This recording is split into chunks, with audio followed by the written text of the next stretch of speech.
Déjenme. Ok.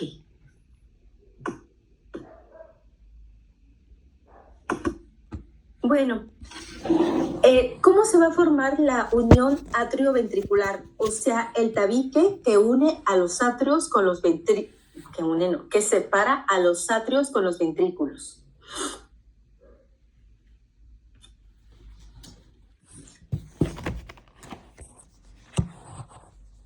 Nuevamente, ¿recuerdan la gelatina endocárdica? ¿Recuerdan No, yo no me meto con las abuelitas. Ok. Bueno, la gelatina endocárdica se va a empezar a redistribuir y va a formar a nivel del canal atrioventricular unos cojinetes o almohadillas endocárdicas.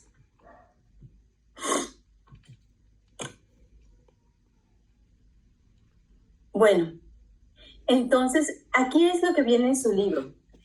El canal atrioventricular se va a formar en la etapa de asa y va a formar el tabique que va a dividir los atrios primitivos y el ventrículo primitivo. Recuerden que al principio solamente es un solo ventrículo, todavía no ha tenido el proceso de septación o tabicación. Se va a dividir ese canal atrioventricular en dos orificios, uno derecho y uno izquierdo. El derecho, o de ese orificio derecho, se va a formar la valva tricúspide y del orificio izquierdo se va a formar la valva mitral. Entonces, en ese canal atrioventricular se van a formar los cojinetes endocárdicos.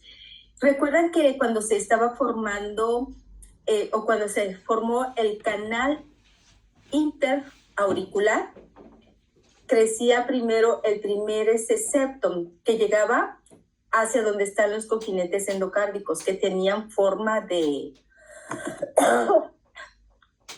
un cuadrado o un cuadrilátero. Bueno, ahí se van a formar esos cojinetes endocárdicos que tienen diferentes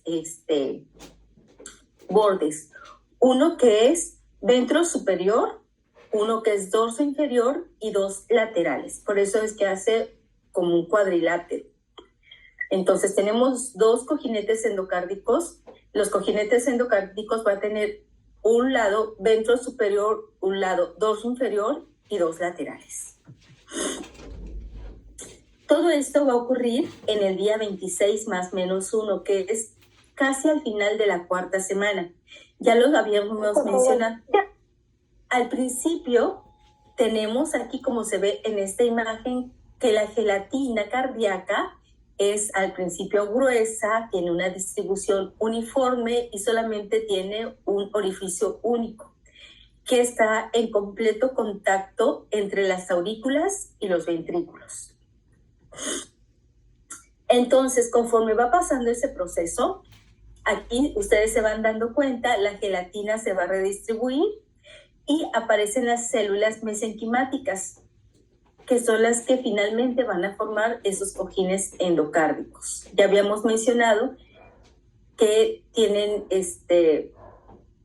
diferentes lados, ventral y dorsal. Aquí están estos cojinetes endocárdicos. Entonces, aquí tenemos estos cojinetes laterales izquierdos y aquí tenemos los cojinetes dorsal y ventral, que son los que se van a unir y siempre van a dejar dos orificios, uno para las válvulas, una para la válvula mitral y otro para la válvula tricúspide. Ok, ya lo habíamos mencionado, este es el cojinete, los dorsales, que tienen una forma como de cuadrilátero. Aquí hay otra manera de verlos. Y aquí tenemos los cojinetes lateral izquierdo y lateral derecho. Así es como se van a unir. Y aquí es lo que yo les decía, el septum primum.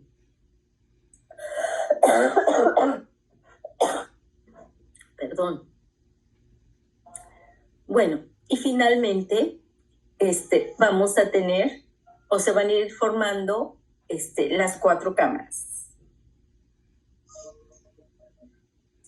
Aquí tenemos que los cojinetes dorsal y ventral van a empezar ese proceso de fusión. Entonces, van a sufrir lo que se llama un proceso de remodelación. Principalmente el cojinete ventral se va a adelgazar y se va a curvar hacia la derecha y de esta manera se va a alejar del cono. Vamos a verlo en la otra imagen. Aquí se ve. Entonces, se va a curvar hacia la derecha. Entonces, si ustedes se dan cuenta, uno queda más abajo y el otro queda más hacia arriba. ¿Ok? Entonces, es lo que ya habíamos mencionado. Los cojinetes dorsal y ventral se van a fusionar. Aquí se ve, ya están fusionados. Y el cono posteromedial, aquí está, se va a alojar en la concavidad que deja el cojinete ventrosuperior y de ahí se va a incorporar al ventrículo izquierdo y es lo que va a dar el infundíbulo del ventrículo izquierdo. Y así ustedes se dan cuenta que ya quedó bien conformado. Entonces, los orificios auriculoventriculares derecho e izquierdo van a quedar completamente separados. ¿Ok? Y entonces, a su vez, se van a empezar a formar los velos. Aquí está la válvula mitral y aquí está la válvula tricúspide. Y se van a empezar a formar los velos valvulares, las cuerdas tendinosas y los músculos papilares de los ventrículos. Perdón. Oye. Y todo esto es inducido por el miocardio ventricular. Esta es otra imagen. Vienen completamente en sus libros, en su libro, perdón. Entonces, ahora vamos a ver cómo se van a desarrollar las válvulas atrioventriculares. Puede ser un poquito más complejo, pero traté de resumirlo lo más que se pudiera. Entonces, las válvulas atrioventriculares son 2, que son la tricúspide y la mitral. Estas válvulas se van a formar del canal atrioventricular embrionario y del miocardio ventricular derecho e izquierdo. También tienen que ver con el anillo atrioventricular, que es el que va a formar el anillo fibroso y parte de los velos valvulares, y también del miocardio ventricular, que va a formar el resto de los velos valvulares, las cuerdas tendinosas y los músculos papilares. Entonces, ¿cuáles son los elementos que van a formar la válvula tricúspide y mitral? El canal atrioventricular y el miocardio ventricular derecho e izquierdo. Perdón. Entonces, repitiendo, del canal atrioventricular se va a formar el anillo fibroso y parte de los velos valvulares, y del miocardio ventricular el resto de los velos valvulares, las cuerdas tendinosas y los músculos papilares. Y de esa manera, así de simple y sencillo, se desarrollan las válvulas atrioventriculares. No es así de simple y de sencillo. La verdad es que es bastante, pero yo creo que esto es lo más importante que ustedes sepan.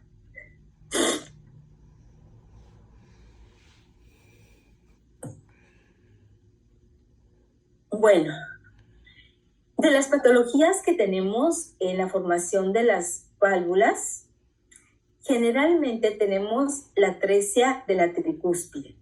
Si ustedes se dan cuenta, aquí no se formó esta válvula. Entonces, ¿qué observan? ¿Qué es lo que pasa? ¿Es una cardiopatía con cianosis o sin cianosis? Con cianosis, porque se mezcla la sangre desoxigenada con la oxigenada.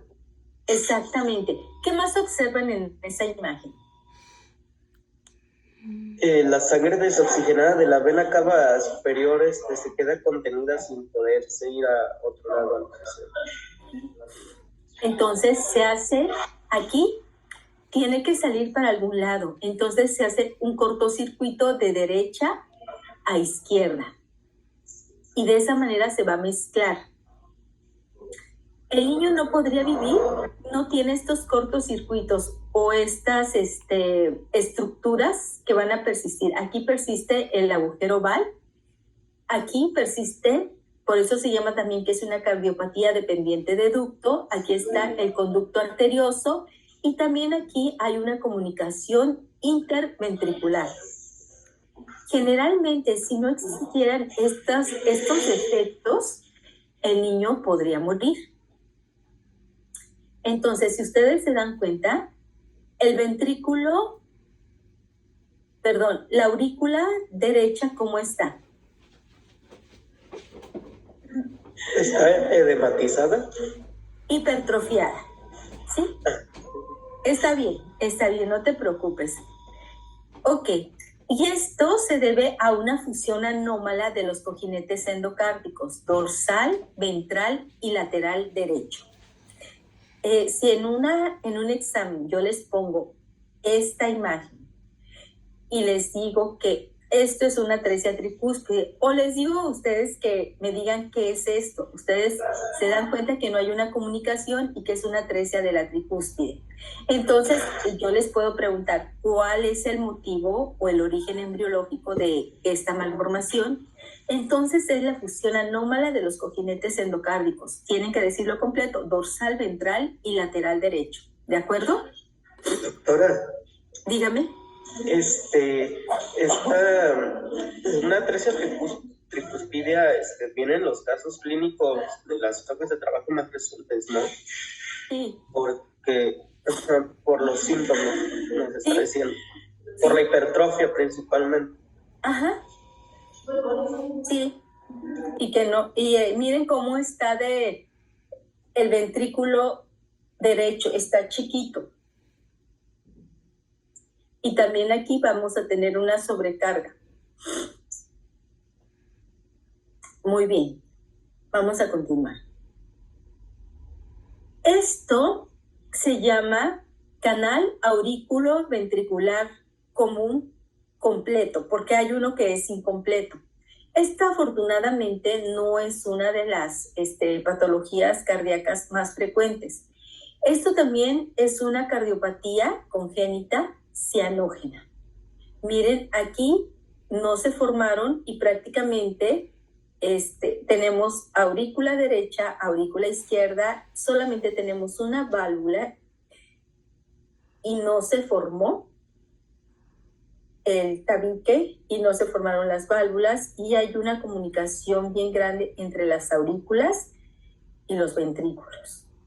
Y también hay una comunicación, o sea, no está la otra parte del tabique interventricular. Esto es común en los niños que tienen síndrome de Down. Bueno, vamos a ver ahora el desarrollo de los ventrículos. Aquí tenemos esta imagen en este corazón disecado. Está el ventrículo derecho. Ay. Está el ventrículo izquierdo. Entonces, los ventrículos definitivos, también esta imagen la tomé de su libro.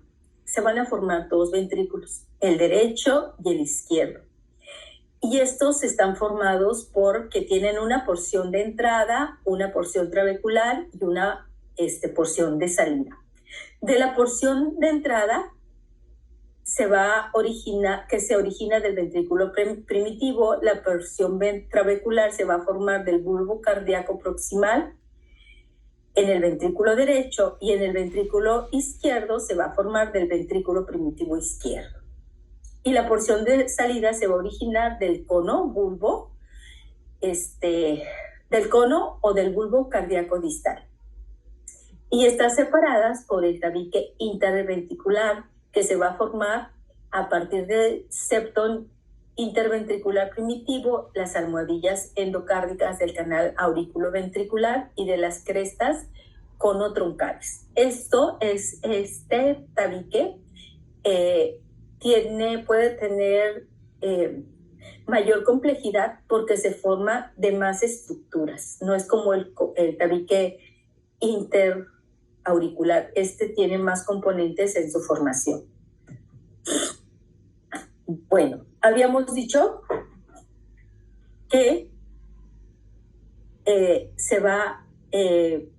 la porción trabecular se va a formar del bulbo cardíaco proximal y la porción de salida se va a formar del cono o el bulbo cardíaco distal. Vamos a recordar un poquito de del bulbo cardíaco. Vamos a ver primero el bulbo cardíaco proximal. Esto se va a formar en la etapa de preasa. Aquí tenemos el bulbo cardíaco proximal. Y ya en la etapa de asa, ya cuando se está doblando, se va a ir hacia la derecha y hacia adelante. Y aquí teníamos el ventrículo primitivo y se va a ir hacia la izquierda y hacia la parte de atrás. Entonces, ya en la etapa de asa, el bulbo cardíaco, aquí tenemos al bulbo cardíaco en su porción proximal que va a estar unido prácticamente al ventrículo primitivo. Y están conectados por esto que se llama el foramen bulbo ventricular. Y aquí, como ven, cómo está la gelatina cardíaca.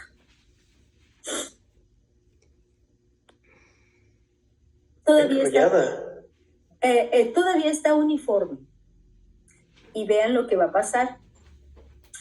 Entonces, ¿vieron en la imagen anterior cómo está todavía la gelatina cardíaca? Está distribuida de manera uniforme. Y aquí ya empezamos en la etapa posasa tardía. Los ventrículos van a empezar a crecer y la gelatina cardíaca se va a empezar a distribuir. Y si ustedes se dan cuenta, se va a empezar a acumular formando algunas trabéculas. Mientras tanto, también se va a estar formando el septo interventricular primitivo. A esto se le llama delaminación. Y si ustedes se dan cuenta, en esta imagen, el endocardio va a rodear a esas pequeñas trabéculas que se están formando y eso le da un aspecto esponjoso. Y finalmente ya se formaron las trabéculas de los ventrículos. Aquí ya están formadas las trabéculas de los ventrículos. Aquí ya vemos cómo se va formando el tabique interventricular. Recuerden que también se va acumulando un poco de la gelatina cardíaca y va a ir yendo hacia donde están los cojinetes endocárdicos del canal auriculoventricular. Y aquí vamos a tener dos forámenes igual. Un foramen primario, aquí está. Al principio va a ser un foramen primario y conforme va creciendo, conforme va creciendo la parte muscular del tabique interventricular, se va a ir formando un foramen secundario. Y ya, finalmente, se va a unir a los cojinetes endocárdicos del canal auriculoventricular y solamente va a quedar el foramen interventricular primario. ¿Por qué solamente queda este foramen? ¿En qué se va a convertir? ¿Alguien lo sabe? ¿En una válvula? ¿Sí? ¿Cuál? ¿En la mitral? No. ¿La aórtica? Exactamente. Ok. Bueno, aquí está otra vez, es parte de lo mismo, perdón. Entonces, repasando creo que ya habíamos visto algo, me suena que ya habíamos visto algo del bulbo cardíaco distal, que también se le llama el cono. Esto empieza a aparecer en la etapa posasa tardía. Y en el interior del cono se van a formar dos crestas. Aquí las tenemos, una cresta que se llama sinistro ventral del cono y una cresta que es la dextro dorsal del cono. Estas crestas van a dividir al cono en dos porciones. Una que se llama el cono anterolateral y la otra que se llama el cono posteromedial. Estos están conectados con la porción trabeculada del ventrículo derecho. Vamos a seguir hablando de las crestas. Ay, perdón. ¿Cómo duele? Bueno, entonces habíamos dicho que tenemos la cresta, aquí está, sinistro ventral del cono. Ok, y la cresta dorsal del cono. Estos se van a estar extendiendo a todo lo largo del cono y se van a continuar también. Entonces, aquí, mientras están extendiéndose a lo largo del cono, va a aparecer, o se va a formar más bien, el tronco arterioso. Del tronco arterioso también se van a formar dos crestas. A esta se le llama la cresta troncal superior y a esta la cresta troncal inferior. ¿Qué importancia tienen estas crestas? Que se van a continuar. La cresta troncal inferior se va a continuar con la cresta sinistro ventral del cono y la cresta troncal superior se va a continuar con la cresta dextro dorsal del cono. Vamos a verlo en la siguiente imagen. Miren, aquí ya está. Mientras van creciendo y va avanzando el desarrollo, las crestas conales van a crecer y se van a aproximar entre sí y se va a establecer una continuidad con las crestas troncales. Es lo que ya les había mencionado, cómo se unen la cresta sinistro ventral del cono con la cresta troncal inferior y la cresta dextro dorsal del cono con la cresta troncal superior. Todavía aquí está un poco flexionado y es lo que nos va a estar dando esa imagen como de espiral. Bueno, mientras esto va ocurriendo, el cojín ventral del canal aurículo-ventricular se va a estar adelgazando y se va determinando que el cono posteromedial, aquí está, ese cono posteromedial, se aboque hacia el ventrículo izquierdo. Y bueno, en los siguientes días, más o menos en el 31 al 37, el cono comienza como un proceso de descenso que se va a ir incorporando al cuerpo de los ventrículos. Y de esta manera se van a formar los infundíbulos, que también son llamados tractos de salida. Y ya, si ustedes se dan cuenta, prosigue la fusión de las crestas conales entre sí. Miren, aquí están. Entonces, ya habíamos mencionado que las crestas conales se van a fusionar entre sí y van a separar al cono de manera no solamente anatómica, sino también funcional. Y lo vamos a tener en dos porciones. Aquí ya separó el cono. Aquí tenemos la anterior y la derecha, anterior y derecha del cono anterolateral van a formar el infundíbulo pulmonar. Y la porción posterior e izquierda del cono posteromedial va a formar el vestíbulo aórtico. Y así ya queda separado. ¿Ok?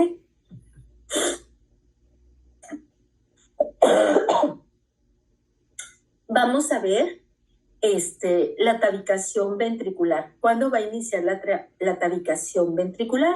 Aquí tenemos ya cómo está iniciando la tabicación del ventrículo. Para empezar en la etapa de la posasa tardía. Todo va a empezar cuando aparecen los cojinetes, aquí están, del canal aurículo ventricular. Mientras todo esto va ocurriendo, también se va a desarrollar esta porción que se llama el septo interventricular, y mientras está pasando esto también va ocurriendo la tabicación de las aurículas. Recuerden que esto es casi simultáneo, nada más que por motivos de estudio lo vemos así. Y se van a separar los orificios mitral y tricuspídeo. Y bueno, mientras siguen creciendo los ventrículos, se va a formar una trabécula muscular que es bastante gruesa entre el bulbo cardíaco y el ventrículo primitivo, y a esto se le va a llamar septo interventricular primitivo. El septo interventricular primitivo tiene dos porciones, una que es muscular y otra que es membranosa. Vamos a ver aquí.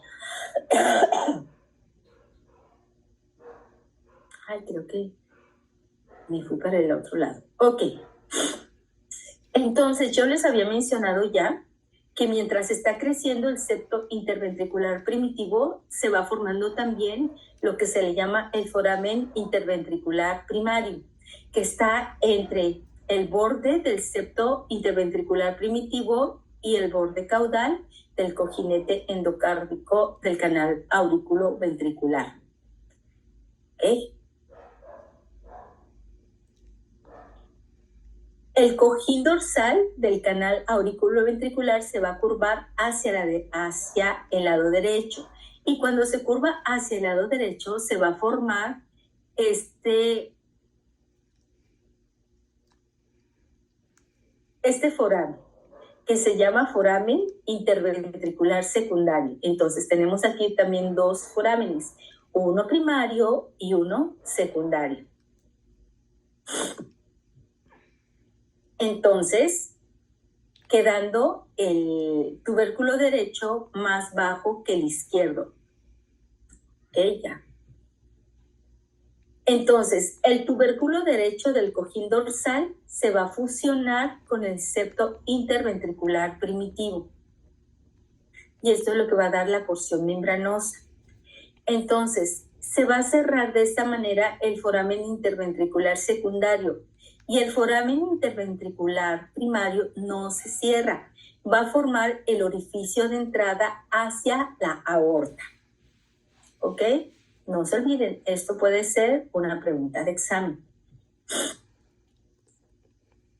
Bueno, entonces el tabique interventricular definitivo se va a formar a partir de estas porciones, de tres porciones. El tabique interventricular primitivo, los cojinetes dorsal y ventral del canal auriculoventricular y las crestas sinoventrales y dextrodorsales del cono. Ok, entonces aquí el cojín dorsal y ventral del canal auriculoventricular, la cresta dextrodorsal del cono y el septo interventricular primitivo van a formar la porción membranosa. El cojín dorsal del canal auriculoventricular va a formar el septo de entrada. La cresta sinoventral del cono va a formar el septo de salida y el septo interventricular primitivo va a formar el septo trabecular o muscular. Ahí queda resumido todo. Aquí nada más que es en otro corte, es lo mismo. ¿Ok? Creo que ya nos queda muy poquito tiempo. Voy a volver a salir y vuelvo a entrar, ¿de acuerdo? Para que podamos continuar. Porque creo que ya se me está acabando el tiempo.